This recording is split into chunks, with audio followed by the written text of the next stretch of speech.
안녕하세요. 자, 이제 우리 오늘부터 해가지고 그 심화 세법학이라고 해서요. 우리 1차 시험하고 2차 시험에서 이제 중복되는 우리 세법학 그 세목들이 있어요.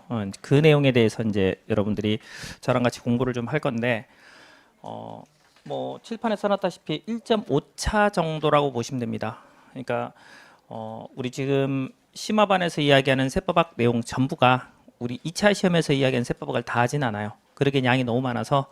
그리고 또 지금 한 번 듣는다고 뭐 머릿속에 남지도 않아요. 그런데 이제 우리는 내년 1차 시험을 치고 2차 시험을 쳐야 돼요. 그러면 1차 시험에 그 나오는 세목들이 있거든요. 그래서 우리 부가가치세법, 국세기본법, 그 다음에 법인세법, 소득세법 하면 이제 4개 정도 세목이 되는데, 뭐 가장 기본적으로 여러분들이 개론부터 해가지고 지금 공부했죠. 그죠? 기억 속에 좀 남아있기를 바라는데, 뭐 결국은 이제 세무회계 가지고도 보고 세법학에서도 보는데, 같은 법령인데 보는 관점이 좀 많이 달라요. 분명히 같은 법인세를 개론부터 나중에 객관식까지 그다음 2차 시험까지 오는데, 이게 같은 듯 완전 다른 그런 측면을 가지고 있는 게 우리 세법학입니다. 그러다 보니까 여러분들이 세무사 2차 시험에서는 가장 어려워하는 것 중에 하나가 사실은 세무회계예요. 근데 얘는 한 세무회계 연습서를 한 5번에서 10번 정도만 보면 커버가 돼요, 걔는. 근데 이 세법학은 5번에서 10번 본다고 커버가 안 돼. 이 세법학은 10번 이상 봐야 돼요. 왜? 결국 이해만 해가지고 안 되고 암기해서 물어보는 걸 답안지에 써야 되기 때문이야. 이제 오늘 뭐 첫 시간이니까 우리 이제 심화세법학을 이야기할 때 그래도 2차 시험에서 세법학 문제가 어떻게 나오는지를 한번 봐야 된단 말이에요. 그래서 우리가 이제 부가가치세법부터 할 건데, 그래서 올해 2025년도 부가가치세법 2차 시험 기출문제를 이제 제가 해답하고 같이 만들어 가지고 왔어요. 그래서 잠깐 조금 있다가 한번 보게 될 거예요. 결국 암기야. 뭐 사례라고 해서 판례가 나왔는데 별 의미 없어. 결국 암기해서 답안지 써낼 수 있으면, 그 암기를 하려면 이해를 해야 암기가 될 거 아니에요, 그죠? 그래서 그 내용의 과정을 보게 되고, 그게 여러분들이 이제 손으로 써지려면 한 2~3번 본 분들이 선생님 답안지를 못 쓰겠는데요. 당연히 못 써. 아니 2~3번 보고 나서 답안지를 쓸 수 있으면 이 시험 왜해요, 그죠? 그냥 혼자서 집에서 그냥 슬쩍슬쩍 하다가 그냥 시험장 가서 합격하고 오지. 그게 아니라 최소 10회독 이상은 해야 돼. 그래야 겨우 써져. 이제 한 번 뭐 2~3번 봐놓고 답안지를 못 쓴다. 동차 때 한 번 잠깐 봐놓고 시험장에 갔더니 못 쓰겠어요. 답안 작성법 가르쳐 주세요. 아니, 너 공부를 안 한 거야, 그거는. 2~3번 본 거는 이제 세법이 이런 거구나라는 정도까지만 알고 있는 상태고, 실제 펜으로 답안지를 쓰기에는 상당히 어려운 수준의 실력에 있는 게 사실입니다. 결국은 이제 우리가 심화세법학이라는 걸 공부해가지고 하는 것은 좀 더 빨리 접해서 세법학이라는 게 어떤 건지 알고, 그리고 1차와 2차가 중복되는 세목들을 지금 공부해 놓으면 내년 객관식 문제에서도 나와요. 제가 설명드린 내용 중에 이건 객관식에서도 나온다라고 하는 부분들이 있습니다. 그래서 그런 부분들까지 커버하면 1차에도 좀 도움이 되고, 그 다음에 2차 시험 이제 우리 1차 시험 합격하고 나면 채점이죠. 결국은 이제 발표 나기 전에 알아야 되니까 채점하고 나면 2차 시험까지 기간이 한 2달 반 정도밖에 안 남아요. 채 3개월이 안 남는 기간이야. 그 기간 동안에 10회도 하겠어요? 10회독 무슨, 그죠? 5회독만 하면 성공이야, 솔직히.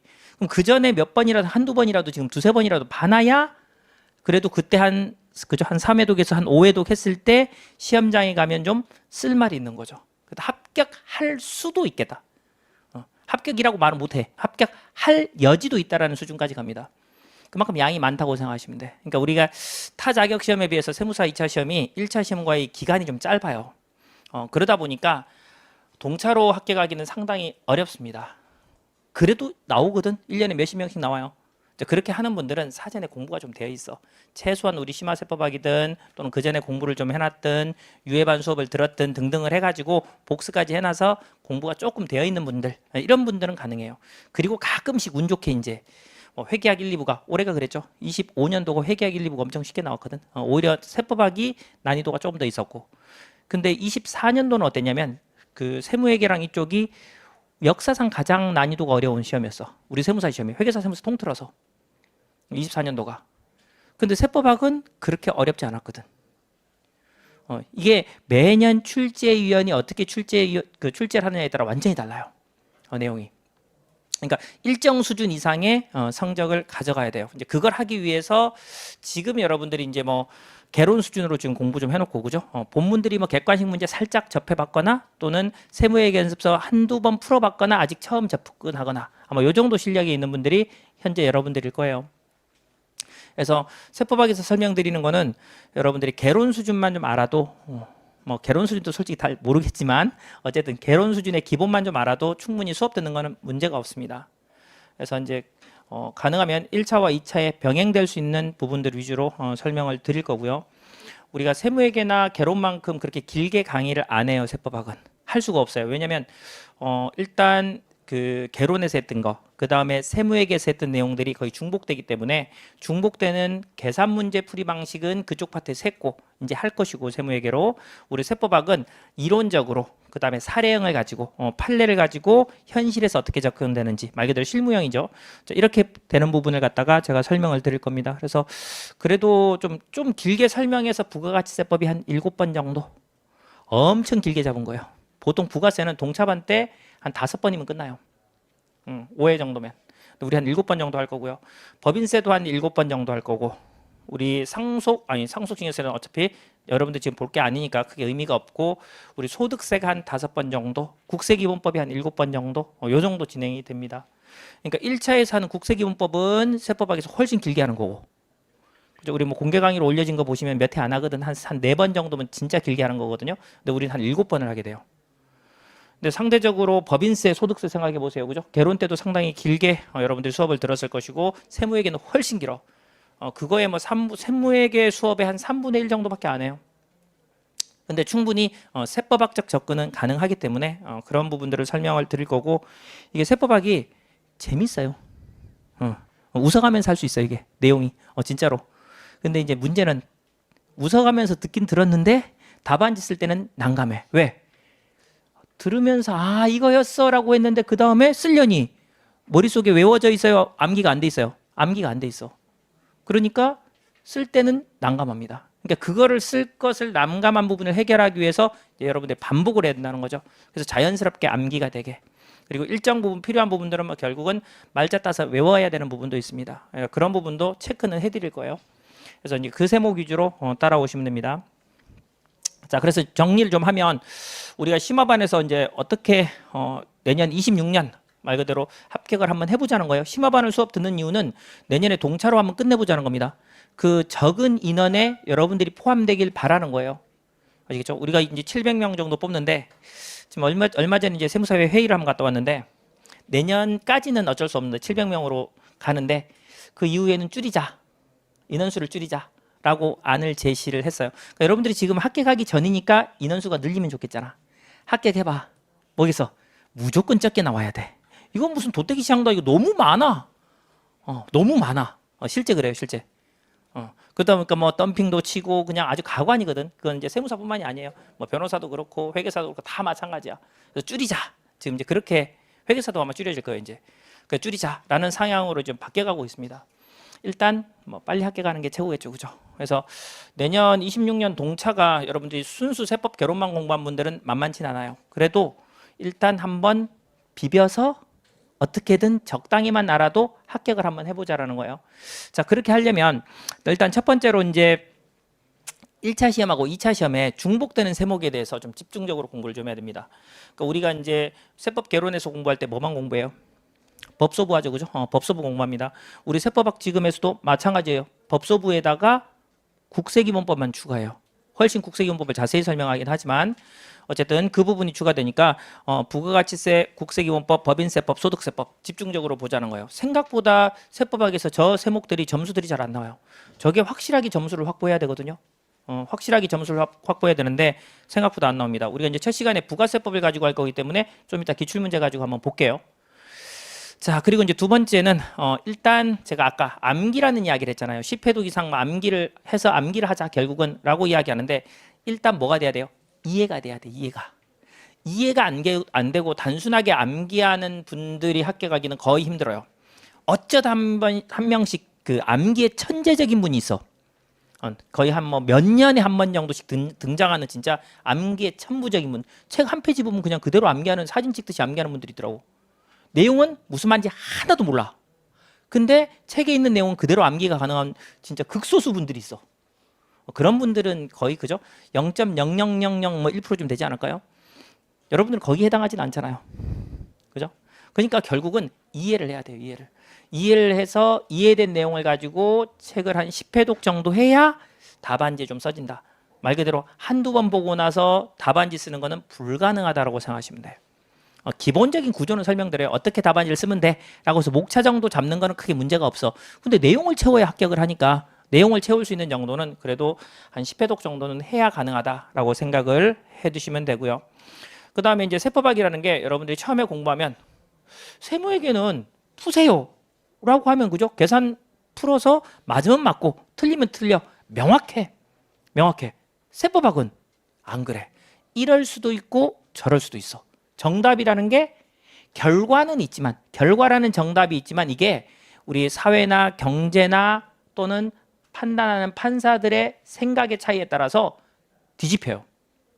그러니까 우리가 대법원까지 가는 판결문들을 보게 될 건데, 대법원까지 가는 판결문들은 납세자가 억울합니다라고 주장해서 대법원까지 가는 거야. 또 과세관청 입장에서도 억울하다고 해서 항소를 한 거야. 쉽게 따지면 둘 다 서로 억울하대. 다 자기네들이 맞다는 거지. 그래서 결론이 안 나. 그래서 그저 수년의 소송을 거쳐서 결국 어디까지 가요? 대법원까지 가. 그래서 대법원 판사들이 결정을 내려줘. 그럼 대법원 판사의 결정이 무조건 맞나요? 그 케이스에서만 맞는 거야. 그 케이스에서만. 다른 케이스로 살짝만 사례가 바뀌면 어떻게 돼요? 뒤집힐 수 있다는 거지. 그래서 세법학 답안지는 이럴 수도 있고 저럴 수도 있어. 그래서 논리정연하게 답안지를 작성하는 게 중요하지 딱 정답을 맞추는 게 중요하잖아. 근데 이제 수업 때 들었던 내용들이 시험 문제 그대로 나오면 그건 정답을 알고 있으니까 정답대로 가야지. 근데 우리가 수많은 판례들을 이 강의 짧은 시간 내에 다 설명하지 못하거든요. 그러다 보니까 똑같은 케이스가 아닌 케이스를 보게 되면 여러분들이 그 답안의 결론을 여러분들 논리대로 세워놓고 그 과정을 답안지로 써도 돼요. 그런 것들을 할 수 있으려면 일단 법령에 대한 확실한 이해가 되어야 그죠? 쓸 수 있는 거지. 그러면 최소한 아까 이야기 드린 대로 뭐 5회독, 10회독 이상은 해야 어느 정도 답안지가 써진다라고 생각을 해두시면 됩니다. 자, 그러한 과정을 거치려면 답안지 어떻게 써야 돼요? 결국은 기출문제를 봐야지. 그죠? 기출문제를 보고 이런 스타일로 시험 문제가 나오는 거구나. 근데 사실 세법학 시험 문제 보면 있잖아요. 여러분들이 개론만 공부하고 또는 세무회계까지 안 해도 있잖아. 보면 에이 이 정도 문제는 그냥 뭐 지금도 쓰겠는데요. 어제 수업 들었으니까 오늘 수업 들었으니까. 근데 막상 한 열 몇 페이지 답안지 써봐. 12세 페이지 못 써. 한 3, 4페이지까지는 써지지. 근데 우리는 3, 4페이지 써가지고 합격하는 시험이 아니거든요. 답안지를 12세 페이지 정도는 써야 합격할 수 있는 시험이란 말이에요. 그러니까 그거를 채우는 거야. 지금 개론 수준으로 공부하면 우리 이제 세법학에서 나오는 문제들을 한 2, 3페이지 정도는 쓸 수 있어. 세법 개론 실력만 가지고도. 세무회계 실력까지 커버하면 세법학 답안지 한 6페이지, 7페이지는 쓸 수 있어. 그럼 합격에 뭐 돼요? 떨어져. 과락이야 다.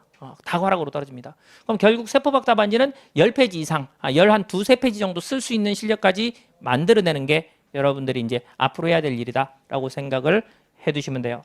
그래서 일단 기출문제로 그죠? 출제 경향을 우리가 한번 보게 될 거고요.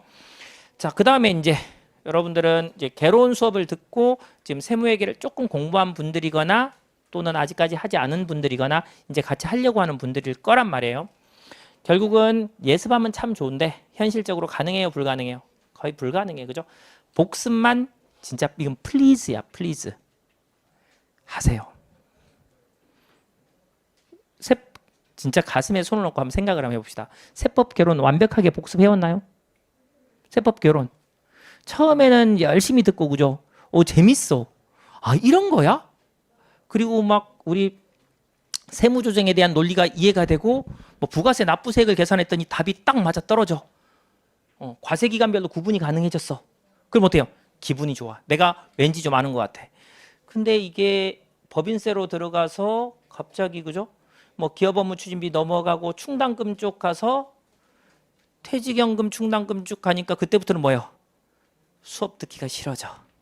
다른 과목도 막 같이 병행하니까 복습이 안 돼. 일단 듣고만 일단 가자.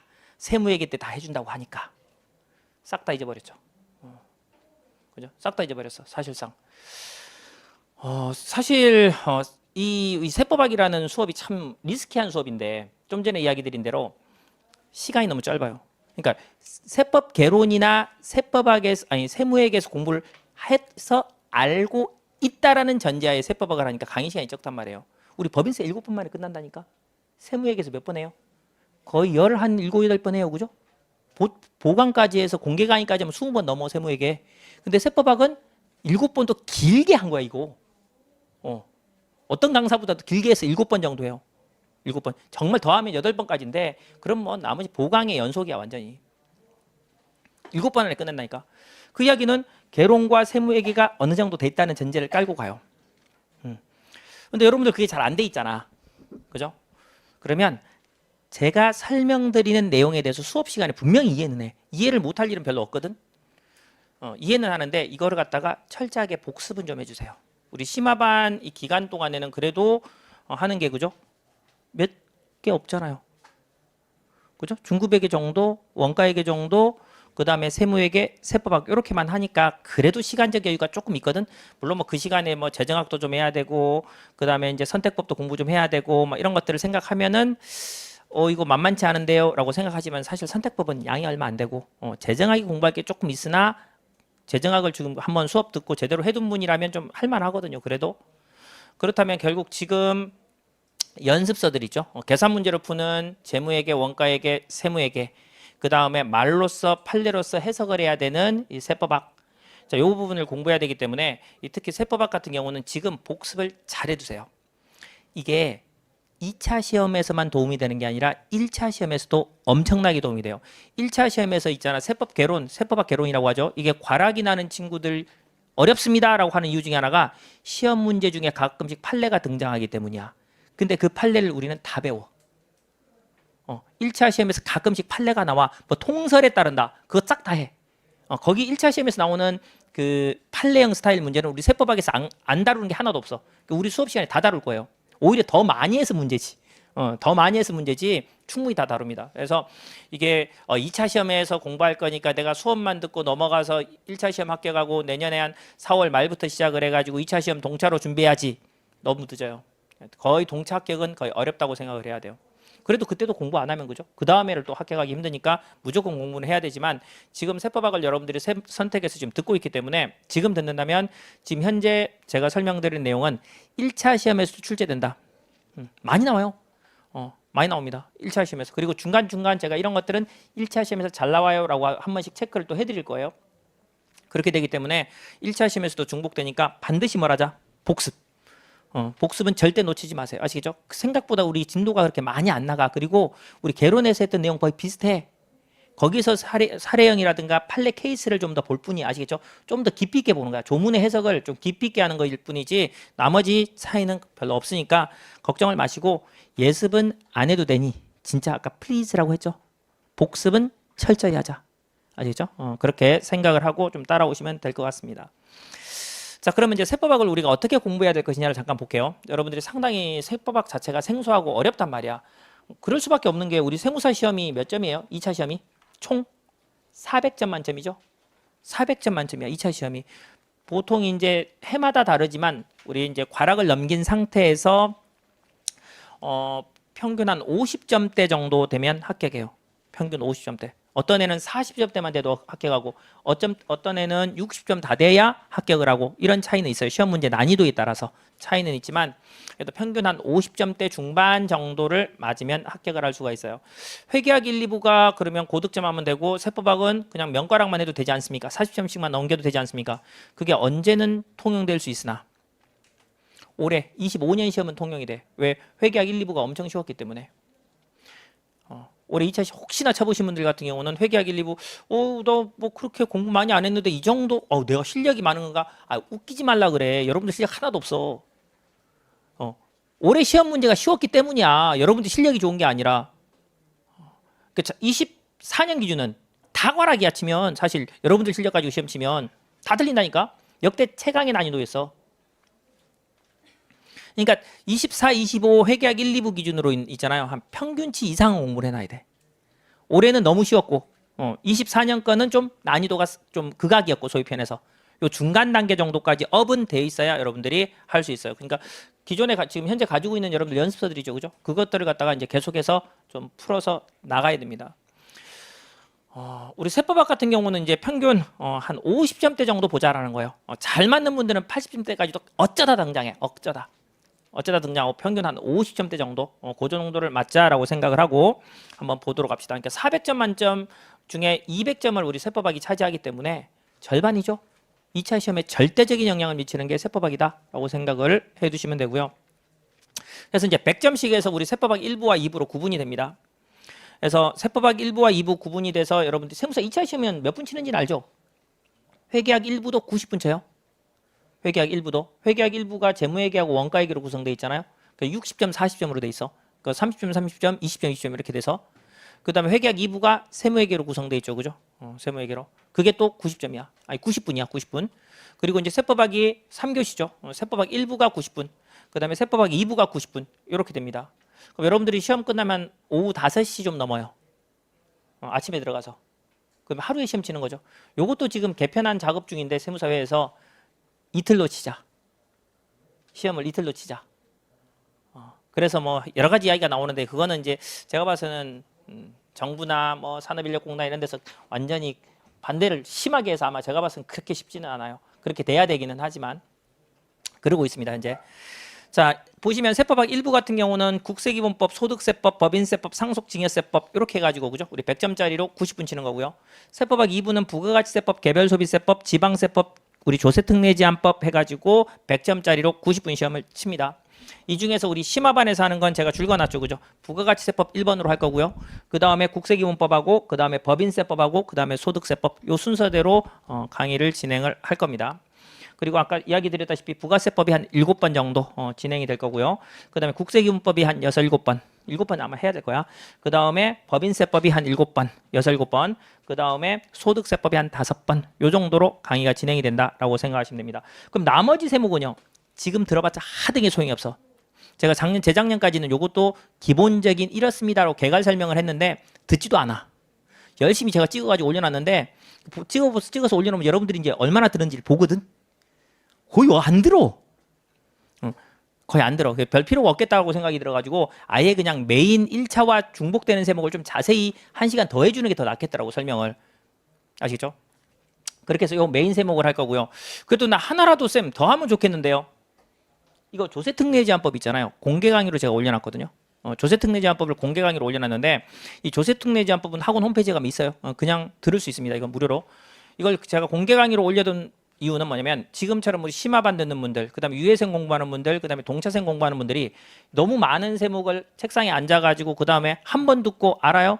아니야. 이 강의 세법학 강의는 이제 한 2-3번 들어봐야 돼. 이게 첫 번째 들을 때랑 두 번째 들을 때랑 같은 강사가 같은 내용으로 설명을 해도 받아들이는 내가 지난번에 들을 때는 이런 내용이 아니었던 것 같은데 똑같은 이야기를 하는데 나한테 들리는 느낌이 달라. 아 맞아 저런 게 있었어. 막 내가 아는 순간 있잖아. 막 빛이 막 반짝반짝해 머릿속에서. 이렇게 바뀐다니까. 이 조특법은 각 규정별로 전부 다 독립적이야. 논리라는 흐름 자체가 없어. 그러다 보니까 그냥 자주 좀 드러나야 돼. 시간 날 때. 그러니까 이거는 책상에 앉아서 조특법은 듣는 게 아니라 집에 왔다 갔다 할 때. 아시겠죠? 2차 시험 합격할 때까지는 음악 대신에 조특법을 노래 대신으로 들으세요. 지금은 그렇게까지 여러분들이 심화반 입장에서는 할 필요가 없는데 우리 동차반이 되거나 나머지 세목들을 좀 세무회계나 이런 것들이 공부가 되신 분들은 있잖아. 시간 날 때 이게 틈틈이 왔다 갔다 하시면서 이동 간에 아시겠죠? 뭐 음악 대신에 해서 좀 들어두세요. 그러면 이게 좀 익숙해지면 조특법이 할 만해요. 익숙해지면. 저 완전히 복불복이든 어디서 어떻게 나오냐에 따라서 답안지를 쓸 수 있거나 못 쓰거나 이렇게 되는데 이 조특법이 세무사 합격할 거잖아 여러분들. 시험만 치고 나면 끝나나요? 아니야. 합격하고 나서 평생 이 조특법 가지고 공부해야 돼. 저기 있는 조문들 있잖아. 상당수 많이 써. 그리고 시험에 나오는 것들도 우리가 현실에서 많이 쓰는 것들이야. 올해 이제 창업 중소기업 세액감면 뭐 누구나 예상했던 거지만 그런 파트들이 출제가 돼요. 그러면 저 운 좋게도 조금 쉬운 문제가 되지만 그래도 현실에서는 여러분들이 납세하고 상담할 때 엄청 많이 나오는 내용입니다. 그래서 이 조특법은 시간 나실 때 틈틈이 지금은 잘 모르겠는데 한번 들어놔. 책상에 앉아서 들으라는 게 아니에요. 그건 시간 낭비야. 그냥 집에 왔다 갔다 하면서 있잖아. 한번 들어두세요. 한 번 듣고는 그냥 지나가는 이야기가 되는데 한 세네 번 정도 들으면 있잖아. 아, 조특법 이런 거였어. 라는 감이 좀 오거든. 그리고 나서 이제 책상에 앉아서 이제 2차 시험 때 암기를 하는 거야. 지금은 그렇게까지 할 필요 없고 조특법은 시간 나실 때 틈틈이 한 두세 번 정도 아시겠죠? 들어두시는 걸로 그렇게 하시면 됩니다. 자, 일단 90분짜리로 있잖아요. 세법학 1부, 세법학 2부가 100점 만점으로 돼 있어요. 100점 만점으로. 자, 그러면 일단 하나씩 한번 봅시다. 일단 세법학 1부에 있는 국세기본법이에요. 20점짜리죠. 그죠? 자, 국세기본법이 20점짜리인데 요 20점짜리 배점으로 답안지를 쓴다라고 하면 우리 2차 시험 답안지들 있죠? 여러분들 가지고 있는 것들 있잖아. 2차 시험 답안지 뭐 세무회계랑 다 푸는 답안지 똑같은 거. 그 답안지에 한 페이지 정도가 우리가 10점이라고 보면 돼. 한 페이지 정도 채우면. 근데 이 한 페이지 정도 채운다는 게 그 줄 한 칸씩 띄우는 간격은 빼고 쓴 내용으로 한 페이지 정도야. 그럼 실질적인 페이지로 따지면 얼마 되겠어요? 한 20점짜리니까 두 페이지 반 정도 써야죠. 그죠? 무슨 말 이해되나요? 그러니까 칸을 채운 내용으로 한 페이지 정도를 쓰는 게 10점이라고 본다 그러면 우리가 뭐 한 두 칸씩 띄워가면서 답안지 쓰잖아. 그거 빼면은 한 두 페이지 반 정도 써야 그죠? 그 정도 써야 많이 쓰면 세 페이지. 그 많이 띄우는 분들은 세 페이지까지 쓰면 되고. 그다음에 이제 또 이건 보통 글씨예요. 일반 보통 노멀한 글씨 크기야. 뭐 글씨 작게 아주 작게 쓰시는 깨알같이 쓰시는 분 있잖아. 이런 분들은 한 페이지도 안 돼도 10점이 될 수 있어. 그다음에 글씨가 완전히 막 큰 호탕한 분들 있지. 글씨 크기가. 이런 분들은 거의 한 네 페이지 써야 될 걸? 그래봤자 그죠? 거의 뭐 두 페이지 안 쓴 작은 글씨보다는 오히려 적을 수도 있어요. 그래서 우리가 통상적으로 쓰는 일반 글씨 크기로 해서 한 페이지 정도 충분히 내용을 채운다고 했을 때 10점. 자, 그렇게 되면 칸 띄우기 이런 것들을 고려하면 한 두 페이지에서 두 페이지 반 정도 아시겠죠? 그러니까 한 페이지당 10점입니다 라고 생각하시면 돼. 답안지 쓰는 게 이랬나요? 한 페이지당 한 10점 정도 된다. 이렇게 이해를 해두시면 됩니다. 자, 그래서 이제 국세기본법 요 정도 쓰면 되는데 문제는 20점이에요. 20점 그죠? 자, 우리가 몇 점 만점이라고 했죠? 100점 만점이죠. 100점 만점에 20점이야. 잘 생각해봐. 그러면 20점이면 그냥 뭐 1점당 1분씩 해가지고 답안지 쓰면 되지 않습니까? 어떤 문제가 생겨요? 부족하죠. 그죠? 그죠? 답안지가 부족해지는 문제가 생겨. 실제 시간이. 그런 문제가 생겨요. 그래서 이 작성 시간이 엄청 중요해. 세법학 2부는 그래도 시간 내 쓰는 게 문제가 없거든. 근데 1부는 이게 시간이 부족할 수 있어요. 그래서 실질적으로 한 18분 정도? 요 정도 답안지 작성을 완료해야 됩니다. 그래서 처음에 연습하실 때는 스탑워치 이런 거 가지고 있잖아. 시간 내 써지는지 연습하셔야 돼. 왜냐하면 잘 보세요. 이게 국세기본법이 내가 예상한 문제가 나왔어. 올해 25년 같은 경우는 누구나 다 예상한 문제야. 국세부가 제척기간이 나왔거든. 국세기본법이 20점이야. 그러면 18분 내에 답안지 써야 돼. 진짜 중요한 이야기 이게. 왜냐하면 실제 시험장에 가가지고 있잖아요. 시간 내 답안지를 못 쓰는 분들이 은근히 많아요. 시간 내. 특히 세법학 1부 같은 경우는. 아시겠죠? 특히 세무회계 같은 경우는 절대적으로 시간이 부족해요. 올해처럼 문제가 좀 쉬운 경우를 제외하고는 많이 부족하기 때문에 그 부분을 여러분들이 잘 체크하셔야 돼요. 자, 그 다음에 상속증여세법 봅시다. 얘도 20점짜리거든. 상속증여세법도 20점이야. 그러니까 몇 페이지? 한 두 페이지에서 두 페이지 반. 한 18분 정도 요 정도 답안지를 쓰시면 됩니다. 아시겠죠? 그 다음에 20점짜리를 하나 더 볼게요. 지금 세법학 2부에서 자, 개별소비세 같은 경우 20점이죠. 개별소비세 20점짜리. 그러면 똑같이 한 두 페이지에서 두 페이지 반 정도. 얘는 세법학 2부는 시간 내 크게 문제없이 쓸 수 있거든요. 문제 수준이 그래. 문제 난이도 자체가 엄청 사례를 많이 내지 않기 때문에 한 18분 정도 답안지 쓰시면 되고요. 그 다음에 지방세 부분이 한 20점 해서 한 18분 정도 아시겠죠? 두 페이지에서 두 페이지 반 정도 요 정도 쓴다고 생각하시면 됩니다. 가끔씩 이제 이 지방세와 조특법은 뒤집혀서 나와. 그러니까 지방세가 25점, 그 다음에 조특법이 20점 이렇게 나오는 경우도 있어요. 얘는 뒤집힐 수 있으니까 크게 문제는 없습니다. 물어본 대로 파악을 해주면 된다. 그 다음에 이제 소득세법이 30점이에요. 얘는 이제 30점짜리 답안지니까 몇 페이지 써야 되겠어요? 일단 3페이지 이상이죠, 그죠? 그럼 한 4페이지 정도 쓴다고 생각하시면 돼요. 우리 중간중간 띄우는 걸 생각하면 4페이지 정도. 그럼 답안지는 30점이니까 30분 동안 쓰면 큰일 나고죠. 마지막 문제는 시간이 부족하다니까. 마지막 문제는. 그래서 한 25분 내에 답안지를 끝내야 됩니다. 25분 내에. 자, 법인세도 마찬가지예요. 법인세도 한 3, 4페이지 정도 쓰시고 한 25분 내에 답안지를 끝내야 됩니다. 무슨 말인지 되죠? 그죠? 이렇게 해야 90분 내에 답안지를 쓸 수가 있다니까. 이렇게 해야. 이렇게요. 그러니까 한 페이지를 10점짜리 정도 생각을 하고 칸 띄운 거 제외하면 한 페이지 좀 더 써야 10점이다라고 생각하는 답안지로 차근차근 써가는데 문제지를 읽어봐야 알게 되고 요구사항을 파악해봐야 되잖아. 그 다음에 사례를 읽어봐야 돼. 이런 시간까지 고려하면 있잖아. 이거 생각보다 빠듯한 시간이에요. 세법학 1부는. 아시겠죠? 그래서 세법학 1부 같은 경우는 20점, 30점, 20점으로 완전히 픽스가 돼 있어요. 이거는. 아직 변경된 적이 한 번도 없어요. 얘는. 2부는 이제 이 두 친구가 왔다 갔다 해요. 이 두 친구가 왔다 갔다 하는데 그동안은 거의 뭐 조특법이 25점, 그 다음에 지방세가 20점. 가끔씩 한 번씩 뒤집혀. 이렇게 보시면 되고 35점짜리가 하나 있죠. 뭐예요? 부가가치세법. 35점이야. 그러면 답안지 쓰면 몇 페이지는 써야 되겠어? 뭐 3페이지 반, 4페이지는 써야 되겠죠. 그죠? 한 4페이지 정도는 써야 된다라고 생각을 해 두시면 됩니다. 그러니까 약 한 35점이니까 한 30분 정도 답안지 작성하겠다라고 생각하면 되는데 이 부가세법은 개론이나 세무회계나 세법학이나 똑같아요. 단순 법령 베이스가 많이 나옵니다. 사례라고 해봤자 이거 뭐 사례라고 크게 논할 필요가 없는 그런 정도 수준이 나오기 때문에 이 부가세법은 좀 고득점을 좀 해줘야 됩니다. 1차 시험에서도 우리가 부가세법이 객관식 문제로 몇 문제 나와요? 한 8문제 정도 전후 나오죠. 그죠? 8문제 한 전후. 옛날에 10문제까지 나왔는데 한 8문제 정도 전후가 나와요. 그 중에서 몇 개 맞아야 돼요? 1차에서. 8문제? 아니 뭐 그럼 뭐 수석학회 가지고 그죠? 한 8문제 중에 한 6문제 정도 수준은 맞아야 돼요. 6문제. 6문제 정도. 그 정도는 맞춰야 그래도 학회 갈 수 있다라고 생각할 수 있다고 보시면 됩니다. 과락 걱정을 안 해요. 1차에서. 그 다음에 세무회계에서 몇 점이 나와요? 세무회계에서 20점짜리 나오죠. 세무회계에서. 그죠? 세무회계에서 한 20점 정도 나와요. 그럼 세무회계 20점 정도 출제가 되게 되면 그 중에 한 6, 7점 정도, 16점 이상은 맞아줘야 돼요. 그러니까 부가세는 놓치면 시험 합격하기가 좀 어렵다라고 생각해야 돼. 그 다음에 세법학에서 35점이란 말이야. 35점. 그러니까 이건 이제 문제가 난이도에 따라 좀 달라지긴 하는데 요즘 뭐 올해 문제도 지금 잠깐 보겠지만 문제 수준 이 정도 문제 수준이라면 그래도 35점 만점이라면 한 25점대 이상은 맞아야 돼. 25점대 정도. 그 정도는 맞아야 안정적인 합격권이다라고 생각을 하시면 됩니다. 그러려면 한 4페이지 정도 답안지 써야 된다라고 생각을 해두시면 되고요. 뭐 조세특례제한법 같은 경우에 지금 25점 있죠, 그죠? 얘가 25점일 때도 있고 얘가 25점일 때도 있어요.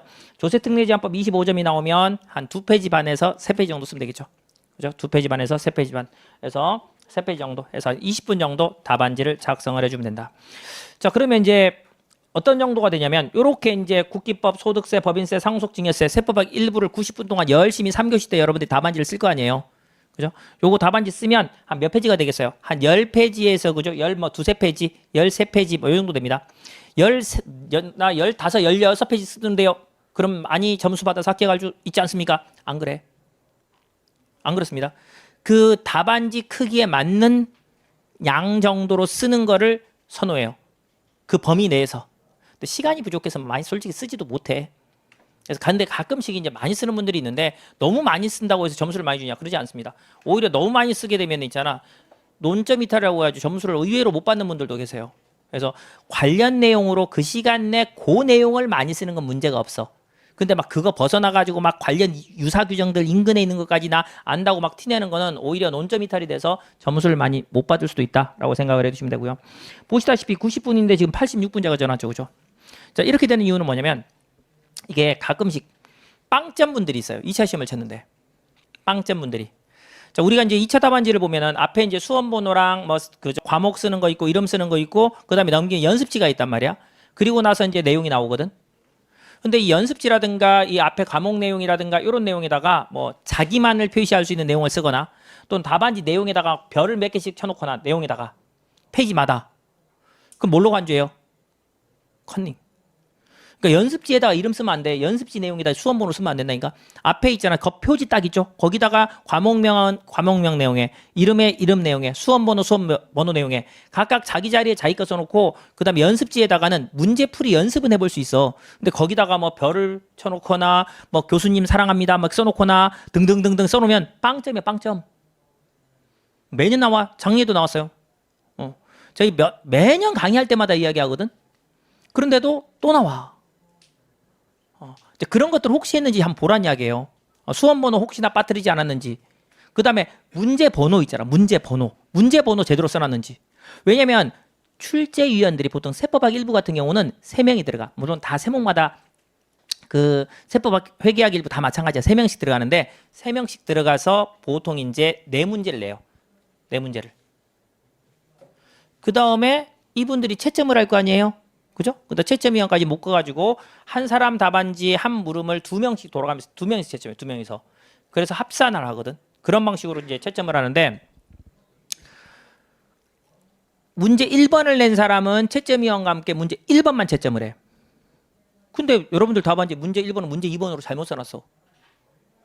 그러면 어떻게 돼 있어요? 문제 1번 있어요? 없어요? 없어. 그럼 빵점이야. 문제 1번 빵점. 나는 열심히 써놨는데 그런 것도 안 찾아줍니까? 아유, 우리 시험은 떨어뜨리기 위한 시험이지 합격시키는 시험이 아니야. 700명만 합격시키면 되지 있잖아. 수천 명이 시험을 치는데 다 걸러내도 그런 분들 다 걸러내도 충분히 합격 인원 나와. 잘 생각하셔야 돼. 이거 생각보다 냉정한 시험이야. 그죠? 내가 요 정도 쓴 거는 봐주겠지. 어휴, 여러분들이 채점자라고 생각해봐. 자, 한 6,000명 답안지를 앉아서 아침에 9시부터 오후 6시까지 채점을 합니다. 거의 한 3주 안에 채점 다 해야 돼. 3주 안에. 그리고 한 일주일 동안 정리해서 보고해야 되거든. 거의 6,000명 답안지를 3주 동안 문제 1번만 보고 있어. 화장실 가고 밥 먹는 시간 빼고는 아침 9시부터 하루에 8시간씩 한 2주차쯤 되면 어떤 생각이 들겠어요? 나는 뭐하는 인간인가 이런 느낌이 들지 않겠어요? 그죠? 하기 싫지 않겠어요? 눈에 살짝만 거슬리는 내용 나오면 뭐야? 제대로 채점하겠어요? 패스야 그냥? 패스야. 그래서 정말 요즘에는 답안지 디자인을 잘해야 된다니까. 답안지 디자인을. 가장 노멀한 답안지가 제일 잘 쓴 답안지야. 독특한 답안지는 초고득점을 맞거나 아예 그냥 과락나서 떨어지거나야. 그래서 그냥 노멀하게 답안지를 써야 돼. 그러니까 채점위원회 거슬리지 않는 정도 있죠. 그러니까 너무 잘난 체해도 박살 나는 거지. 그러니까 이 잘난 체라는 게 뭐야? 그 시험 문제에서 물어본 요구사항을 제외한 막 그 주변에 인근 내용들 나 다 안다고 막 다 써놓으면 의외로 점수가 안 나와. 근데 그 내용을 자세히 잘 쓰는 거는 잘 줘, 그거는. 그죠? 상황이 완전히 다른 이야기야. 무슨 말인지 되죠? 그런 식으로 이제 답안지를 작성을 해야 돼요. 그러니까 실질적으로 시간 내 써놓고 한 3, 4분, 4, 5분 남겨놓고 확인 잡고 꼭 들어가야 돼. 아시겠죠? 여러분들 아직 뭐 답안지를 안 써봐가지고 지금 제가 설명드리는 게 무슨 말인지 모를 분도 있지만 이 답안지 쓰는 방식을 좀 알고 들어가야 여러분들이 공부할 때도 상당히 필요하거든요. 자, 세법학 2부도 마찬가지예요. 2부도 한 10페이지에서 한 13페이지 정도 답안지 쓴다라고 생각하시면 돼요. 이것도 마찬가지야. 써놓고 이제 이거 마지막 시간이잖아. 어느 정도냐면 세법학 회계학 1, 2부 쓸 때까지는 이제 회계학 1, 2부 쓰고 그 다음에 점심을 먹거든. 여러분 도시락 싸가지고 점심을 먹는단 말이야. 물 너무 많이 먹으면 안 돼. 화장실 가면 못 들어와. 시험장에. 그래서 이제 적당히 물을 마시고 이제 쉬고 그 다음에 세법학 1부도 시험 쳐요. 그때까지는 이게 팔이 내 팔이었거든. 근데 세법학 1부를 시험 치고 나는 순간 이 팔은 내 팔이 아니야. 그러니까 글씨로 한 열 몇 페이지를 답안지를 빽빽하게 채웠잖아. 그러니까 이 팔이 진짜 완전히 장난이 아닙니다. 이게 내 팔이 아닌 상황이 생겨. 이거 어떻게 쓰지라고 한 느낌이 들 정도로 큰일 났다. 세법학 2부 답안지 이거 글씨가 거의 기러기 글씨인데 이거 큰일 났는데 이런 느낌이 들 정도로 있잖아. 1부 쓰고 나면 팔이 엄청나게 아픕니다. 그래서 세법학은 평상시에 한 번씩 있잖아. 모의고사 등을 통해 가지고 답안지 쓰는 연습을 해봐야 돼. 에이 그냥 시험장 가면 쓰겠지. 세법학 2부 때 쓸 때 되면 진짜 막 팔이 떨어져 나가요. 그 다음에 손에 한 번씩 땀 많이 나는 분들 있죠. 막 장갑 끼고 글 써야 되는 분들 있죠. 긴장 많이 하면 이런 분들은 장갑 몇 개씩 챙겨가야 돼. 그 정도로 힘들다니까. 그러니까 이게 펜들 중에 잘 나가는 펜들이 있어. 글씨가 잘 써지는 펜들. 그 다음에 가능하면 조금 두꺼운 펜. 그죠? 요즘에 볼펜이 얼마까지 0.3, 0.2, 0.3 나오나요? 그죠? 그 가는 걸로 쓰지 마. 왜냐면 잘 생각해봐. 채점을 해. 수천 명의 답안지를. 채점자 입장에서 여러분들의 답안지 문제 1번을 페이지를 넘겨볼 거 아니야. 한 2페이지 쓰니까. 답안지 내 꽉 차 보이는 글씨가 빡빡한 답안지를 그래도 점수를 좀 주려고 하겠어. 글씨가 깨알 같은 글씨로 채점위원들 전부 다 놓아놓아 있는데 지금 그죠? 응? 보이지도 않는 글씨로 막 가늘게 쓴 그 다음에 막 듬성듬성해. 이 답안지를 점수를 많이 주겠어요? 한번 생각해봐. 여러분들이 채점자라고 생각하면 당연히 빡빡하게 그죠? 좀 꽉 차 보이는 답안지 같은 내용이라 하더라도 그죠? 몇십 명, 몇백 명 채점하는 게 아니라 몇천 명을 채점하기 때문에 이게 은근히 중요하다니까. 거기서 1, 2점 차이가 당락을 결정해요. 은근히. 물론 일단 기본 내용이 제일 중요하고 이제 기본 내용에다가 플러스 알파를 지금 이야기하는 거예요. 그죠? 그래서 가능하면 조금 두꺼운 펜으로 좀 잘 나가는 펜, 두꺼우면 팔이 아프거든 또. 그러니까 잘 나가는 펜들이 있어요. 여러분들 옆에 어떤 펜인데요? 저거 뭐 펜 장사도 아니기 때문에 그렇게 이야기할 수는 없으나 나중에 이제 모의고사 쳐보면 알아. 대부분이 다 비슷한 펜들을 쓰게 돼 있어. 자, 그런 펜들을 봐가지고 한 몇 자루 사가지고 연습을 해봐. 이게 나한테 맞는 스타일인지 아시겠죠? 지금부터 해보세요. 지금부터. 아시죠? 지금부터 해보세요. 그렇게 해서 이제 연습을 하시면 이제 그래 팔도 좀 덜 아프고 그 다음에 답안지도 꽉 채워진 답안 형태로 쓸 수 있다라고 생각하시면 됩니다. 그래서 요 차이 있죠? 한 4분 정도 플러스 마이너스 차이 나는 부분은 지금 이야기 드린 대로 수험 번호라든가 이름이라든가 문제 번호, 그다음에 특수 표시 이거 컨닝으로 빵점이야. 제발 좀 하지 마요. 제발 올해는 이제 아직 발표가 안 났잖아. 올해는 제발 빵점이었기를 진짜 제가 기도하고 있어. 작년도 빵점이 나오더라고. 이렇게 지금 심화반 여러분들 무슨 말인지도 모르는 여러분들한테도 이야기하거든. 그러니까 유예반 애들한테 이제 얼마나 이야기를 했겠어. 그런데도 나와 빵점이. 안타깝게도. 막 별 3개씩 쳐놓고 있잖아. 그 우리 답안지 끝에다가 막 자기만의 표시해놓고 있잖아. 다 빵점이야 그런 것들. 다 컨닝으로 간주해요. 그러니까 딱 그 쓰라는 형태들이잖아.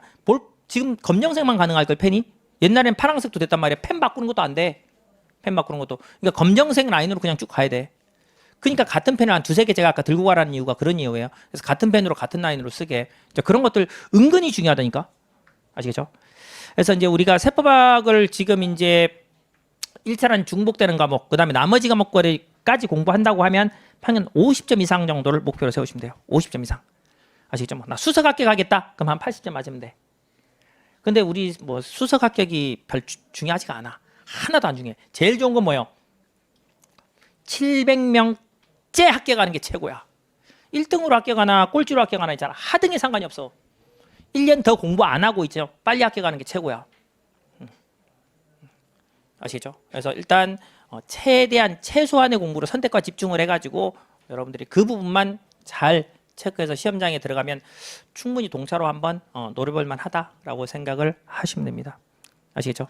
그래서 네 과목, 그 세목이죠. 세목으로 4개씩 구성해서 90분인데 1부는 시간이 빠듯하고요. 사례들이 좀 더 많기 때문에 2부는 그렇게 사례보다는 법령 암기 내용이 많기 때문에 시간이 그렇게 부족하진 않아요. 그래서 답안지 작성법 잘 생각해 두셔가지고 10점당 한 페이지. 아시겠죠? 10점당 한 페이지.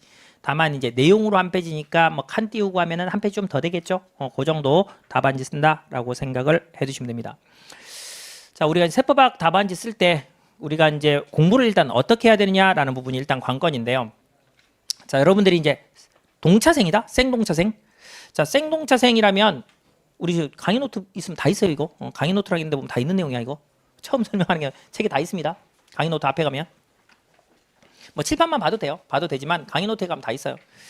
그 동차생 같은 경우는 법령 부분에 대한 이해로 한 80% 이상 공부하세요. 내가 지금 우리 심화반 수업 듣고 있잖아. 내년에 1차 시험 쳤어. 바로 그날 매겨본단 말이야. 모범 가다만 나오니까 매겨봤더니 바로 합격이야. 그러면 바로 그 다음날 정도 책 사가지고 바로 공부 시작해야죠.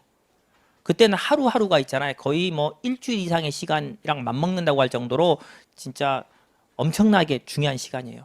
그때 시간이. 자, 그러면 이제 그때 할 때 어떻게 할 것이냐. 올해 25년도는 판례가 조금 많이 나왔거든. 판례가. 24년도는 24, 23, 22는 완전 법령만 시험이 출제됐어. 거의 완전 법령만. 한두 개 판례가 있었어. 한두 개. 지금 올해 25년 세법학 시험은 판례가 많았어. 근데 지금 부가세 문제 볼 거지만 판례 문제가 많은 것처럼 보이지만 실제 내용에서 물어본 건 다 법령이야. 그래서 우리가 생동차나 또는 동차로 합격하고자 하는 분들은 한 80% 이상을 법령 위주로 공부하세요. 자, 설명할 때 법령 설명하기 위해서 판례를 또 예를 다 들어드려. 그러니까 그것만 해도 충분하다는 이야기야. 별도로 판례를 볼 수 있으면 좋겠지만 그러지 않으면 거의 법령 베이스로 공부하고 결국 공부하고 나서 보면 한 8대2 정도 비중이 될 거예요. 판례랑 즉 사례형 문제랑 법령이랑 보면 한 8대2 정도. 그러니까 법령 위주로 공부하자. 법령의 공부가 뭐냐면 이해야 이해. 그리고 이 법령이 어떻게 쓰였느냐에 대한 사례를 보게 될 거예요. 강의 때 다 설명드리니까 문제가 되지 않아요. 다만 뭐 유예생들 기준이라면 좀 바뀌어요. 유예생 기준이라면 그럼 판례가 시험에 많이 나왔습니까? 판례를 많이 공부해야 되지 않습니까? 아이, 말도 안 되는 소리야. 일단 법령 이해가 돼야 뭐 그다음에 판례를 이야기하지. 유예생들은 한 60% 정도 법령 이해, 그리고 한 40% 정도만 판례, 이런 식으로 공부를 한다라고 생각을 해두시면 됩니다. 아시겠죠? 그래서 일단 법령 이해가 돼야 여러분들이 답안지를 쓸 수가 있다라고 생각해 두시면 돼요. 그럼 법령 이해를 하려면 어떻게 해야 됩니까? 최소한 있잖아. 기본서, 우리 지금 가지고 있는 기본서죠. 책을 한 두세 번 정도는 봐야 돼요. 한 번 듣고 끝? 아이, 절대 안 됩니다. 이거 불가능해. 한 2, 3회독 정도는 해야 이게 이런 내용이었어. 세법학 관점에서는 이런 판례랑 연계가 되네. 연습 문제 보니까 사례가 이런 것들이 있었어. 이런 것들을 파악할 수 있어요. 자, 그리고 이제 2, 3회독 정도 기본서를 보고 난 다음에 이제 여러분들이 기본서 너무 두껍다고 난리잖아요. 결국 요약서로 가야 돼요. 그죠? 요약서 베이스로 이제 스터디 가이드가 있거든. 이 스터디 가이드를 한 10회독 정도를 목표로 세우시고 하시면 됩니다. 아시겠죠? 스터디 가이드 가지고 한 10회독 정도 본다. 그러니까 지금은 뭐 스터디 가이드까지 볼 필요 없어요. 여러분들 심화반 기준으로는 볼 필요 없고 기본서 가지고 복습하고 시간 틈틈이 날 때 한 번 더 본다라는 생각을 가지고 보시면 충분해요. 그래서 일단 결국 우리가 2차 시험장에 들어갈 때까지는 난 기본서로 공부하는 분들은 계속 기본서로 해도 되지만 나 요약서로 좀 갈래요 라고 생각하시는 분들 같은 경우는 스터디 가이드로 가서 한 10회독 정도, 요 정도 생각을 해주시면 돼요. 자, 그게 이제 법령에 대한 공부라면 강의 때는 주로 이제 법령 공부 위주로 하고 연습 문제는 이렇게 구성되어 있어요 라는 정도만 설명을 해요. 그러니까 사례 연습이 좀 부족해. 시간상 많이 부족하거든요. 이 사례는 우리 기본서에 사례들이 있어. 이제 몇 개 문제 풀어드릴 거예요. 사례 나오는데 요 사례 그리고 이제 기본서에다가 제가 기출 문제도 일부 넣어놨어요. 그래서 요거 연습을 좀 해보시면 됩니다. 근데 문제는 요걸 답안지에 다 쓰면 날새 엄청나게 시간이 많이 들어가. 그래서 우리 기본서에 있는 연습 문제라든가 그 다음에 기출 문제는 답안지를 그냥 읽어봐. 사례 한번 읽어보고 어떤 식으로 구성될 건지 생각한 다음에 답안지를 첫 번째 한번 읽어봐. 그 다음에 두 번째 볼 때는 그 답안지에다가 중요한 키워드 정도만 형광펜으로 칠해. 아시겠죠? 무슨 말인지 아시겠어요? 이제 그런 정도만 해요. 그 정도면 충분해. 답안지 써봐야 되지 않습니까? 써보면 좋은데 지금 그럴 시간이 없다니까. 그 시간에 회계학 1, 2부 계산 문제 한 문제 더 풀어보는 게 중요해. 회계학 1, 2부가 확실하게 된 다음에 세법학은 나중에 시간 날 때 모의고사 때 써보면 된다니까. 지금 써보는 게 중요한 게 아니야. 지금은 연습 문제가 나온 요 케이스 사례형을 답안지가 이렇게 구성되어 있구나. 첫 번째 복습할 때는 확인만 하고 두 번째 복습할 때는 거기서 키워드 정도만 내가 색칠을 한번 해보고 또 세 번째 볼 때는 볼 수 있다면 세 번째 보게 된다면 그 키워드 칠해진 게 진짜 키워드인지 동그라미 한번 쳐보고 요 정도만 하시라고. 아시겠죠? 그리고 나머지 실제 써보는 거는 모의고사 때 연습만 해도 충분해요. 세법학은. 그런 식으로 여러분들이 정리를 해주시면 됩니다. 그리고 여러분들이 이제 동차 때는 동차 GS 모의고사를 쳐요. 내년에 이제 1차 시험을 치고 나서 2차 모의고사 연습을 하는데 그때는 이 GS로 연습을 하게 되고요. 유예생들 같은 경우는 유예 2수나 뭐 유예 3수나 내가지고 나가게 됩니다. 자, 그렇게 해서 이제 사례 연습을 하면 이 모의고사를 가지고 사례 연습하면 충분하기 때문에 뭐 더 이상의 연습선이 뭐니 하나도 필요 없어요. 하나도 필요 없습니다. 나중에 막판에 가면 이제 기본서에 스터디 가이드로 넘어가가지고 그냥 스터디 가이드 그것도 두꺼워. 그것도 한 800페이지 정도 되거든. 세법학 1, 2부 묶은 거니까 거의 뭐 400페이지, 400페이지니까 어떻게 보면 양이 적은 거죠. 근데 그것만 반복해서 보시면 되고 연습 문제는 이제 나중에 모의고사집 그거 봐도 되지만 그것도 볼 시간이 없어. 기출문제집이거든. 근데 이거 볼 시간 되신 분들은 보시고 그게 아닌 분들은 모의고사 그죠? 학원에 와서 모의고사로 직접 손으로 써보는 연습을 하는 정도 그 정도 하시면 됩니다. 그리고 이제 세법학 답안지 나오는 문제 형태가 있잖아요. 요구사항 보시면 뭐 부가처분이 타당합니까? 경정고지처분의 위법성에 대해서 판단하시오라고 해서 이제 결론 제시하시오 이런 형태가 나와요. 그죠? 그런 형태가 나오는데 이런 것들이 이제 우리가 문제지에서 출제가 돼요. 많이 출제가 되는데 특히 세법학 1부 같은 경우에 지금 2부 문제 오늘 프린트물로 나눠드린 지금 2부 문제 보시면 2부 문제에서는 그건 없죠. 그죠? 맞죠? 지금 부가처분의 타당성 그 다음에 경정고지의 위법성 요건 없어요. 그건 없는데 1부 문제들 올해도 나왔어요. 올해도 이런 스타일의 문제가 나옵니다. 자, 그러면 이제 일단 뭘 해야 되느냐? 일단 사례가 나오고 문제지에 지금처럼 뭐 부가처분이 타당합니까? 경정고지가 위법합니까? 타당합니까? 이런 것들이 문제로 물어봐요. 그러면 일단 결론이 뭔지를 알아야지. 결론이 대부분 우리 실제 시험에 나오는 문제들은 사실 학원 우리 수업에서 제 강의에서 거의 다 한 내용들이야. 그래서 결론이 어느 정도 알아 사실은. 그러니까 결론이 뭔지 나온다는 거지. 결국 뭐죠? 타당합니까? 물어보면 케이스가 아는 사례로서 타당한 케이스야. 그러면 타당하다로 가면 돼. 타당하다로. 그죠? 만약에 타당하지 않는 케이스야. 그럼 당연히 뭐로 가면 돼? 타당하지 않다로 결론을 내려주면 돼요. 그죠? 만약에 경정고지가 위법합니까? 라고 물어봤으면 위법하다 아니면 적법하다겠지. 그죠? 위법하다, 적법하다. 이런 내용으로 답안지 결론을 내립니다. 자, 요 내용들은 물어보는 요구사항에 맞는 답안지를 쓰라는 거예요. 결론에다가. 이럴 수도 있고 저럴 수도 있어요. 이거는 거의 빵점짜리 답안지야. 그러니까 물어보는 요구사항에 맞는 답안지. 1차 객관식보다 쉽지 않아요? 1차 객관식은 오지선다잖아. 이거 뭐야? 이지선다 아닌가? 맞다 틀렸다. 둘 중에 하나니까. 둘 중에 선택이라니까. 둘 중에 선택. 다만 이 둘 중에 선택을 하고 이 선택된 결론에 맞는 논리를 세울 수 있어야 돼. 그러니까 나 왜 이렇게 판단했어요? 이 케이스에 대해서는 본 사안의 경우에는 이런 이유 때문에 내가 이런 결론을 내린 겁니다. 라는 논리 구조를 답안지에 짤 수가 있어야 돼요. 그래서 요구사항을 먼저 읽어보고 요구사항에 맞는 답안지를 쓰자. 요게 1번이다 라고 생각을 해두시면 됩니다. 자, 그러면 예를 들어서 판단 근거를 쓴다라고 생각합시다. 그럼 요거에 대한 판단 근거를 쓴다라고 하면 각 타당하다에 대한 결론, 타당하지 않다에 대한 결론, 위법하다에 대한 결론, 뭐 예를 들어서 적법하다에 대한 결론, 여기 그냥 맞췄으면 돼. 맞췄으면 돼요. 그럼 판단 근거라고 우리가 제시를 한다 그러면 이제 어떤 베이스로 쓰냐면 내가 왜 타당하다고 했을까라는 부분에 대해서 있잖아. 관련 법령이 뭔지를 제시해 주면 돼. 왜 타당하다고 했을까에 대한 관련 법령. 그 다음에 두 번째, 그 법령이 나오게 된 취지. 개론에서도 많이 배우죠, 취지. 그죠? 취지. 세법학에서는 취지 훨씬 많이 배워. 훨씬 많이 배우고 그 다음에 취지 쓰라고가 시험 문제 대부분이야. 그러니까 그 법령, 그 다음에 그 법령의 취지, 그걸 알아야 이게 타당하다, 타당하지 않다를 알 수 있겠죠. 맞죠? 그 다음에 사실관계. 그 사례가 이 법령 적용을 하는 게 맞는지 안 맞는지, 요거에 대한 사실관계에 대한 판단. 결국 뭐죠? 실질과세, 실질과세. 그죠? 실질과세라고 많이 들어보셨죠? 실질에 따라 판단하는 거. 그 내용으로 우리가 구분을 해주면 됩니다. 자, 그렇게 해서 이제 우리가 답안지를 작성한다라고 이해를 하시면 되겠죠. 감 잡으셨어요?